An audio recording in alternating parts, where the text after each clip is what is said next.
আন্দোলনরত মানুষকে তারা নির্মমভাবে হত্যা করেছে, অনেক মানুষকে পঙ্গুত্ব বরণ করিয়েছে, আহত হয়েছে আপনাদের মধ্যে হাজার হাজার ছাত্র জনতা।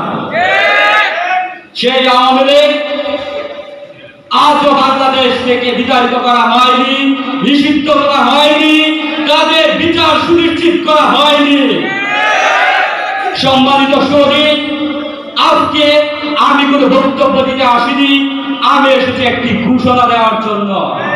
সেটা হচ্ছে যে আওয়ামী লীগ আপনাদেরকে আহত করেছে, আমাদের আন্দোলনরত ভাই বোনদেরকে শহীদ করেছে, যারা হচ্ছে শান্তিপ্রিয়, সেই শান্তিপ্রিয় সুনামগঞ্জবাসীর কথা চিন্তা করে আমরা কঠোর কর্মসূচিতে যাইনি, প্রতিকৃতি ব্লকের কর্মসূচি করব, অবস্থান কর্মসূচি করব। সেখানে আওয়ামী লীগের নিষিদ্ধকরণ যেন বাস্তবায়ন হয় সেই লক্ষ্যে আমরা কথা বলবো।